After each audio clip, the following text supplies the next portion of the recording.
Welcome back, guys. This is Automotive Anonymous, and that is a 10th generation Honda Civic in a color that I like to call gray. More specifically, it's the FK8 Honda Civic Type R. These are no longer in production. They were produced from 2017 to 2021, and we now have the next generation of Honda Civic, the 11th generation, that has its own variation of the Honda Civic Type R. It's much more mild, it's much more modest, and it's no longer a hatchback. So we have this today to review to decide, should you find a used Honda Civic FK8, or should you move on to the new generation, potentially paying a greedy markup and having difficulty to find one. We're going to dive right into this review with a walk around, go through the specs, initial driving impressions, and then 0 to 60 with a GPS before our final thoughts to help you decide. And big thanks to the Twin Falls Subaru for letting me borrow it for the day. I'll link them below if you're interested. Let's dive right in. These are really cool, and they compete against a lot of other turbo 4 cylinders. They just barely missed their time against the Evo 10, but they did compete against the Subaru WRX and STI while the STI was still around. Now the GR Corolla and the Volkswagen Golf R, so they have a few competitors, but this is basically the only front-wheel drive competition that those other cars have, as all the other ones are all-wheel drive. This isn't your grandma's Honda Civic that's only driven to church and to get groceries, because it has the red Type R badge. So that means it has an upgraded 2-liter turbo engine nicknamed the K20CI. It has Brembo front brakes, drilled rotors, it has a wing, it has a wide body kit, and it has functional aerodynamic, to say the least. There's a lot of upgrades that this has over the regular Civic, which is why this one started at $35,000 when it was coming out MSRP. Of course, you could spec these into the low 40s, but by today's standards, where the average new car is now over $48,000, this almost sounds like a performance budget, a performance bargain, especially when these have the fastest front-wheel drive time on the Nürburgring. These are roughly 15 feet long, 6 feet wide, and 4.5 feet tall. They weigh about 3,000 pounds with 5 inches of ground clearance and a final drive ratio on the front end of a 411. So it's actually pretty aggressive. But with the 6 speeds, you're still able to knock out about 22 city, 28 highway. So with a 12.4 gallon tank, you can do basically 350 miles of rated road tripping. But you know what, guys, when I hopped in this one, it was already averaging over 32 miles per gallon, which is quite substantial. These actually take 39 feet to do a full circle, which is actually surprisingly not quite as good as I would expect.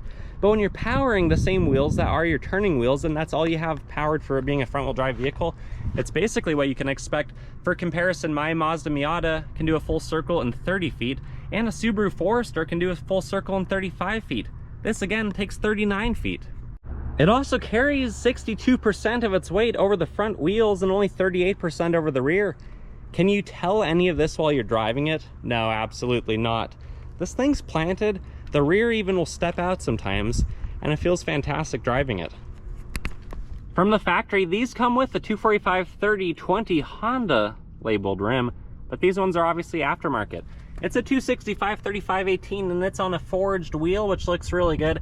4-piston Brembos up front, drilled brakes, they look fantastic. Otherwise, let's show you the key and hop inside to move on with this review. Basic Honda Civic key, lock and lock, hatch release, and panic button to alert people that you need some help. Otherwise, proximity key features to lock and unlock the vehicle. On the door panel, you have some pretty nice soft touch darker materials. There are a few accent pieces like the red stitching from their deal with Hobby Lobby, fake carbon fiber, and other red trim pieces throughout. You have a speaker on the top of the door, a small unnamed speaker on the base, bottle holder, some snacks. Why doesn't it extend further? I don't know. Almost like an Alcantara door card and armrest that's kind of worn down. This one does have almost 50,000 miles, and then a pretty deep handle. Type R on the door sill, rubberized mats, aluminum pedals, hood release, traction control, more fake carbon fiber with a red accent theme, and then fantastic race red seats that do actually say Type R stamped in. Sitting inside the Type R is honestly a really nice place to be, and all those red accents do pop, and they look really cool. I'm glad that Honda put the red Honda emblem on the steering wheel. Push button start, it's a manual, make sure it's in neutral. These only came in manual, which is the way God intended you to drive. Nice little racetrack theme, which looks really cool. The horn sounds decent. Pretty loud for what it is. Otherwise, it's very human-centric in design. It's pretty comfortable sitting in here, and visibility is, of course, fantastic being a Honda product. These are a 5-star crash test rated vehicle, and there's a lot of references to the airbags, so Honda just won't let you forget how safe their vehicle is. Otherwise, good ventilation throughout. Pretty basic touchscreen. It's fairly responsive. The backup camera actually works pretty well. There's a few different ways to use it, and the trajectory lines do move. You can look straight down at the ground too, if you so desire. Otherwise, you have climate controls and physical buttons there. You have a rubberized area to store some stuff. You have your brake hold. You have electronic parking brake. You can go up to race mode or down to sport or comfort. And when you're in race, you get the race red Honda Civic Type R color. Otherwise, kind of an Alcantara style on the armrest. You can slide it forward a little bit, slide it back, and you can lift it up. You have a penny tray, you have some sliding cup holders, and then you have your big old cup holder that you can hide down there.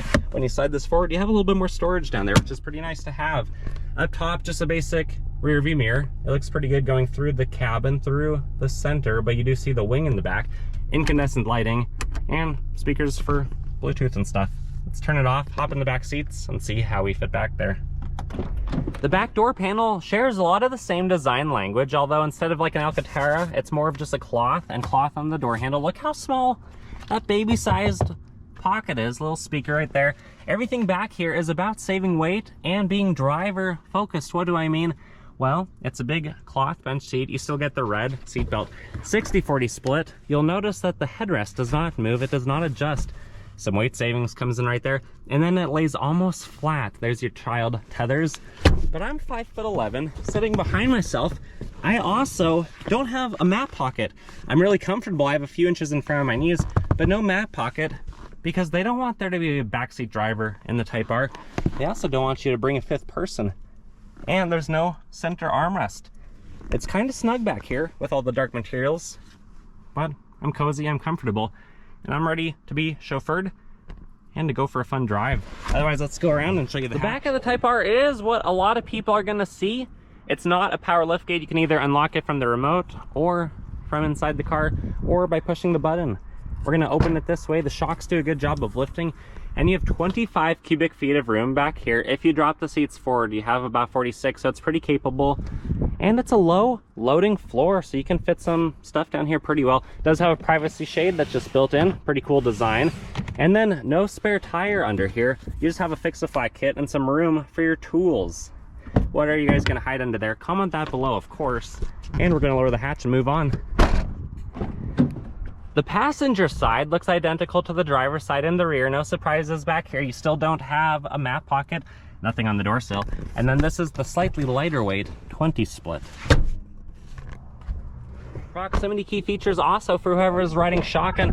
And we're back to slightly nicer materials. The Alcantara has returned. We have a slightly bigger door pocket. Very small Type R on the door sill. I think they could have done a better job with that. And then the red seats look fantastic, holding our backpack in place. They're really comfortable, manually adjusted. We still have the aftermarket floor mats in here. And then I can show you this better versus the driver's side. You have a 12 volt and a USB non-locking glove box. It's adequately sized, but I wish they included an extra 12 volt in there. Finally, we get to come around to the front, pop the hood, and show you what the 2-liter turbo VTEC engine looks like. And under the hood, there you have it. There's the K20 CI Turbo. It's a 2-liter with dual overhead cams and 4 valves per cylinder. Makes 306 horsepower at 5,600 RPM. Remember, this revs to about 7,000 RPM. And then it also makes a whopping 295 foot-pounds of torque. And that's a little bit lower at 2,500 RPM, which is why it feels so punchy around town. It's really a nice layout, although it's kind of tight under the hood of this Civic. Reservoirs are throughout, the batteries on the driver's side, and then the exhaust side of the engine is on the front, so you can actually see the turbo underneath the heat shield right there.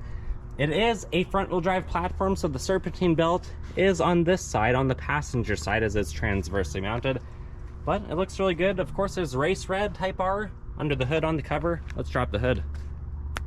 Time to time travel and teleport to one of my favorite roads to see how it drives. Do a 0 to 60, and then we'll wrap it up with our final thoughts. Initial driving impressions of the 10th gen Civic Type R. Feels really good, especially when turbo boost and VTEC kick in. But otherwise, when you're just cruising at 60 in 6th gear, it's honestly a really comfortable ride. Because it's a Civic, it's very human-centric, very ergonomically pleasing. Everything's right where you want it to be, and there's pretty good storage in here. Visibility is fantastic.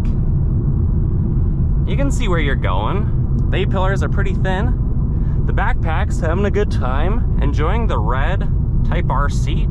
They're pretty aggressive bolstering on the side. It doesn't have a lot of give, so it's going to hold you in place pretty well. The red accents throughout, the fake carbon fiber, I think it's a nice touch for the Civic. If you're going to get a wide body Honda Civic, it needs to have some fake carbon fiber. You can tell it is a little bit front heavy, being over 60% on the front, but really not bad.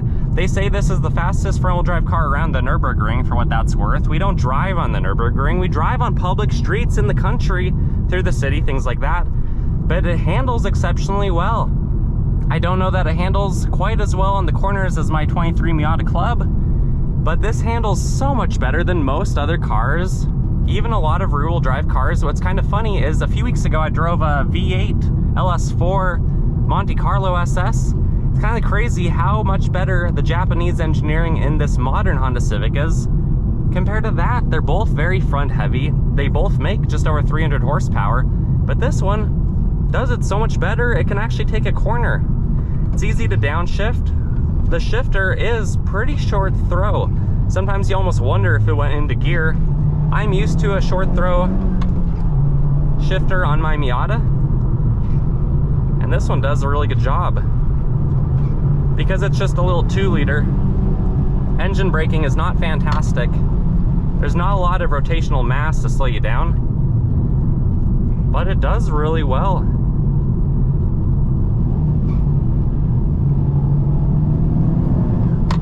Handles really well. Going around a corner kind of quickly, you can feel the rear actually tries to step out, kind of funny. The Brembo brakes work as they should. They stop the car pretty quickly. It feels like an old school turbo in that you have to rev it out to get the boost and the VTEC kind of at the same time. But if you're just cruising, going highway speed, it does really well. It's really comfortable. It's not as stiff as I was expecting. It doesn't have as much road and wind noise as a WRX. Overall, I really like it. The speaker quality is average. It's not what you're paying for when you buy this car. You're paying for the performance that it has, for the Type R, for the body kit, for everything that makes this what it is. And for these to start back in the day around $36,000, that was a phenomenal deal. That feels so cheap now, and some people are paying that much for markup on a new car, which I never think you should pay over sticker. But it's really impressive what these can do. I'm having a really good time trying to avoid getting to our private road to do the 0 to 60 just because I like driving this so much.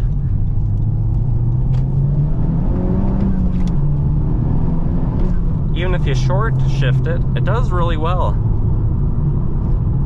Because it's a turbo manual car, you just have to be careful not to accelerate and get turbo boost if you're in too high of a gear at a low speed. That is not good for the engine. But it's pretty easy to figure out what makes us happy and where to shift and things like that.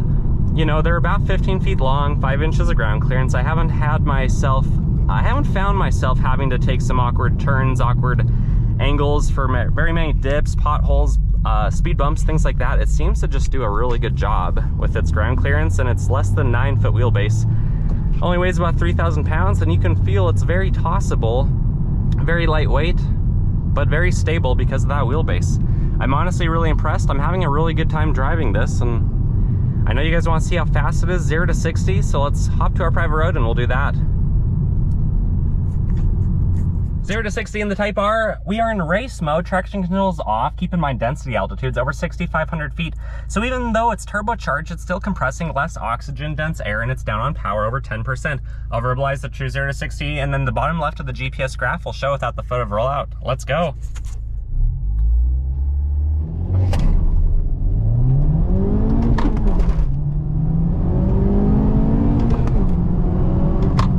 And true 0 to 60 came in at 6.37 seconds. Not bad given our elements. Here is that GPS graph and our final thoughts. My final thoughts of the FK8 Honda Civic Type R is it's a substantial bargain. It's a substantial performance vehicle. It's kind of crazy that these are only mid $30,000 when they came out just a few years ago. And the fact that the new ones have a greedy markup, sometimes of almost the same price as the car, putting them at close to 70 grand, is absolutely absurd. For that, you can get a C8, a base model Corvette that are now basically at MSRP across the country from what I've seen. Have I waited too long to drive this? Yeah, absolutely. This is a lot better than I expected. I like this probably more than the WRXs.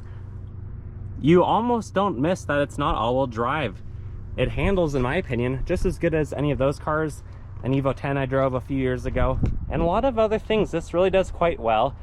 And I think if you're gonna go Honda Civic, you should get the one that has the hatchback, more capability with 25 cubic feet. You should get the one that has the functional aero, the wide body, the big wing, these aftermarket forged wheels, and all the other goodies that make the FK8 so darn desirable in the community that loves the Honda Civic. You get turbo and a VTEC. What more could you ask for? It feels like an old school turbo. It feels strong, punchy, handles extremely well driving it, taking it on a corner. Again, you really can't tell it's front wheel drive just about. Anyways, guys, what are your thoughts? Comment them below. Have you owned one? Do you want one? Are you thinking about it? Like this video if it was helpful to you in any way. It really helps my channel to grow and spread this video. And I'll see you guys on the next one. Take care.